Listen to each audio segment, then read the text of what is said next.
Hey y'all, today I'm going to talk about a movie that many of us have seen and we didn't quite understand what was going on with this movie or the point or the plot twist and things of that nature. But I've come to tell you that this movie, if you haven't seen it, stop the video and go watch it because this is the truth. And it is, in fact, a horror film for us because it is what happened to us in America. Okay, so if you look it up, Antebellum South, this was a very real time in American history, mainly in the Louisiana region. And we must remember Napoleon, he owned not only Louisiana, but like Arkansas and a lot of states along the Mississippi River. Okay, but during this time, they were really in the South because they wanted the New Orleans port due to trading, and they want to have the flea market available for all the new white settlers that were coming in to migrate there. So what this movie is based off is a beautiful black woman. She's successful in her own right, not wanting anything from the system, not wanting anything from a colonizer, nothing of the sort. She was just great in her own essence of being who she was. So the first thing they did in this movie was kidnap her. They kidnapped her and they took her to an area, a region that she did not know. And they did this because if you don't know the area in the region, you can't run away. You could try to run away, but you'll get caught. Once you're caught, you're beaten. And, what's next? They enslave you. So now that you're enslaved, you're kind of afraid to run away again because they didn't beat you the last time. You don't want to get beat again, or either you don't care, so you're die. You either get beat, die, and raped, of course, as well. So they would kidnap us. Chattel slavery is when they went into the indigenous regions, like the Chitimacha settlements of Louisiana. And the indigenous people of that region looked like me, and we still are heavy there today. And I'll talk about that a little later also.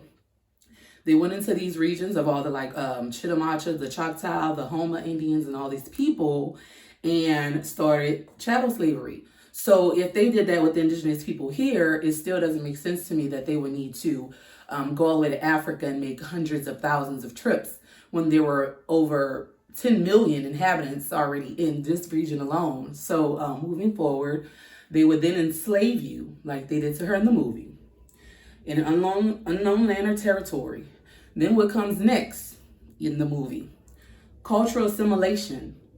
What that means is it's a process, a civilizing process by way of force and the way of the oppressors. That's what they did. Cultural assimilation means basically it's Americanization also.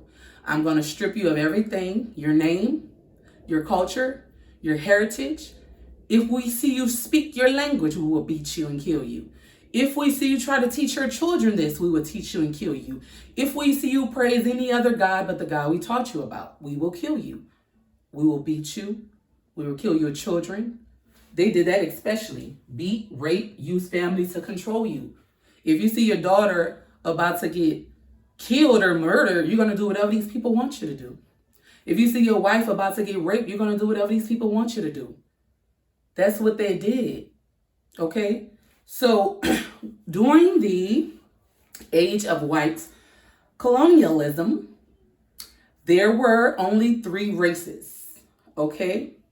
And this age was between the time of where they, where they were freed, as well, and between the 15th through the 18th century is when they would use these names. So the 3 races were Caucasoid, a self-proclaimed name by the white people, and that includes your Spaniards, your Swedish, your Russians, all of them. All of them are your Caucasoids, okay? The Dutch, the Portuguese, your Caucasoids, okay? They're not different, they're the same. Your Mongoloids are people with Asian features, and by Asian features, those are people with chinkier, more slanted eyes, people with straight black hair. Those are your Mongoloids. Remember, Mongoloids, the indigenous Mongoloids, were black-skinned as well. They were dark as well. They were not the fair-skinned people you see today who were raped and colonized by the Spaniards, okay? Negroid, that is a slur that Caucasians called black people with afro hair, who hair defies gravity, who didn't grow out straight and long, but what grew out like a beautiful tree. And a tree will eventually fall when it grows. Our hair do grow out long, but when it grows like the beautiful willow trees in Louisiana, or moss trees, really, like we call them. So Negro is also a Spaniard slur for anyone black. We didn't call ourselves Negro. We didn't call ourselves black. And we damn sure didn't call ourselves African American. I'll move there further down the line, okay? So Negro is a Spanish slur for anyone black. The progenitor of that word is Niger, which also meant black in Latin. Groid is a slur mestizos call blacks. Okay, what is a mestizo? A term Spaniards call people of Mongoloid and Spaniard descent. A very small percentage of the ones that you see today have the Negroid descent, and you will know if they do because it shows in their hair texture. Okay, so also Aztec was a name that was also given by a white man named Alexander von Humboldt. So the natives of that region did not call themselves Aztecs, okay? Neither did they call themselves Mexican. They call themselves Mexica, the people that migrated there. They call themselves Mexica, and that's how the name Mexico became the name of that region. Because when the Spaniards came there in the 15th century, they were big on intermarrying, but they were big on inter-race mixing because they believed, and still to this day, they believe that race mixing will save humanity, and it is the future of humanity, as if colorism does not exist. That's funny because also, if you go to Mexico, you will see that there are indigenous peoples who do not deal and did not deal with the Spaniards. They flee to the mountains. Those people that flee to the mountains are still there today. And they call it the Sierra Madre Oriental, I believe. Oriental in itself means Asian. If you go and look up those people that live in those mountains, you will see what the indigenous Mongolians originally looked like. And if you would like to know how they got here via the Bering Land Bridge. It is a connection between Eurasia, which is Europe and Russia and Asia, all those places. It's a connection between Eurasia and Alaska, North America. There's a bridge, 55 miles long, not hard to get across. And that's how a lot of them first came into Alaska, what they now call the Alaskan natives, and they came on the census way in the 1960 when they finally put them on the census as a race.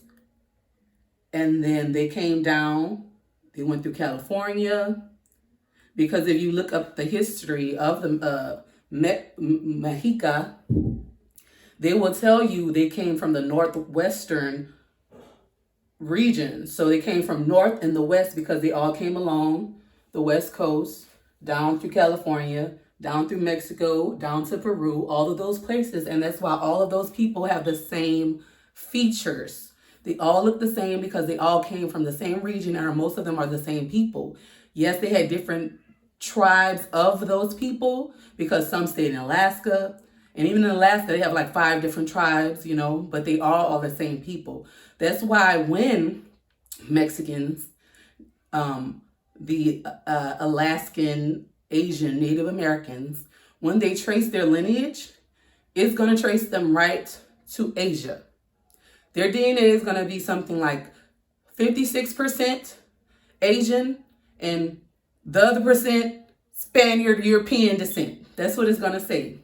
The tricky thing about it is, though, if we try to trace our DNA or lineage, they're going to use a gene factor that is in every black person and say, oh, that means you come from Africa.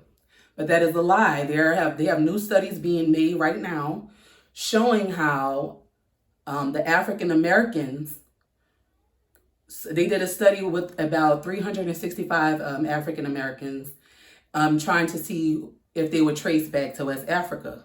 Out of those 365 people, some of them would trace back 99% to West Africa, and majority of them would trace back to 1% West African. That means that is not in them. If they're not West African at all, they're different. They had different phenotypes, genetics, writing of their DNA, all these type of things.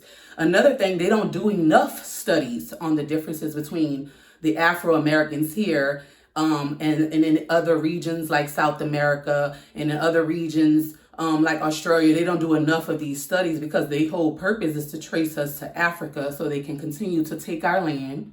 They are still building on our land. When I first came to Houston, it was a lot of land. Over the past 10 years since I've lived there, they've built so many apartments, condos, all to bring in more colonizers. My hometown, New Orleans, I'm a New Orleanian, native, baby. Native.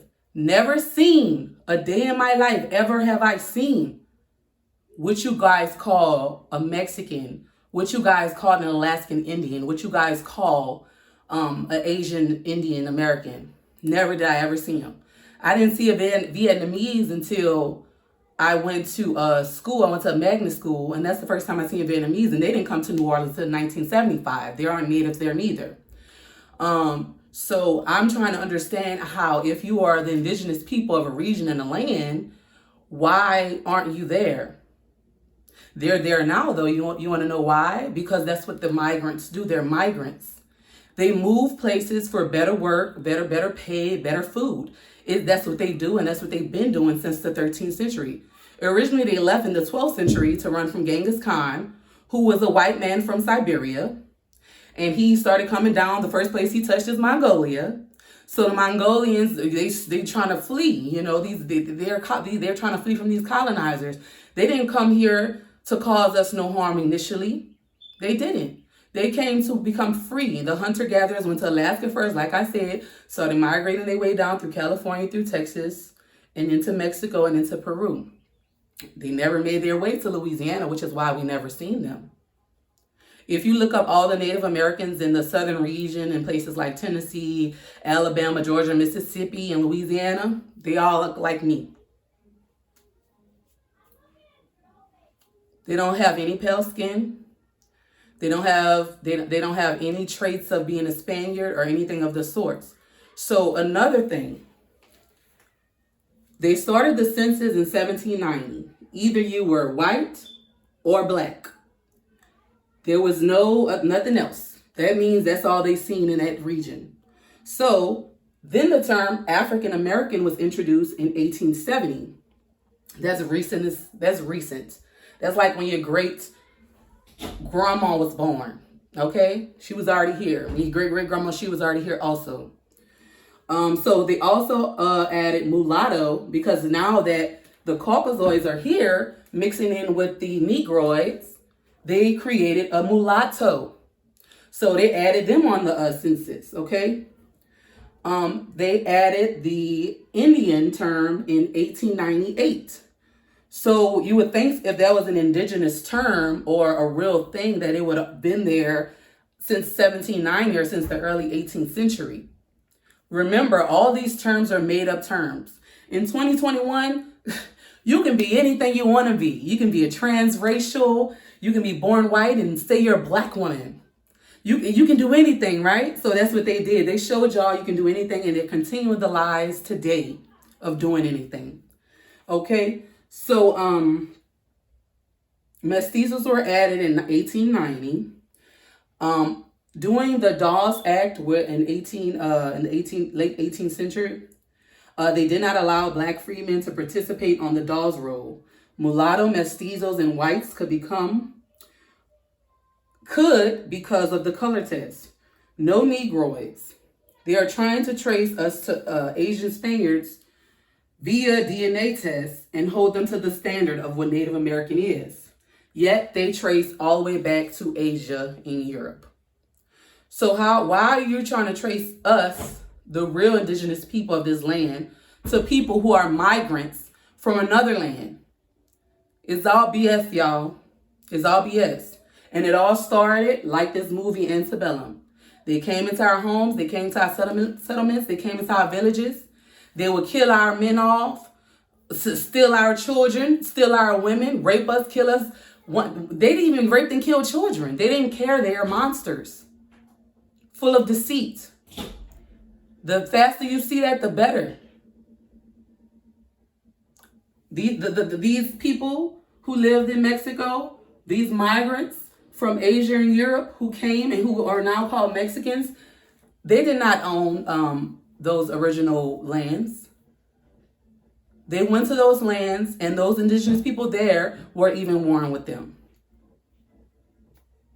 But it is untold. They're told that the Negro featured people you see there are of African descent. Continue believing the lies, or go into these archives and go into this internet, doing this age of information, and find out the real truth.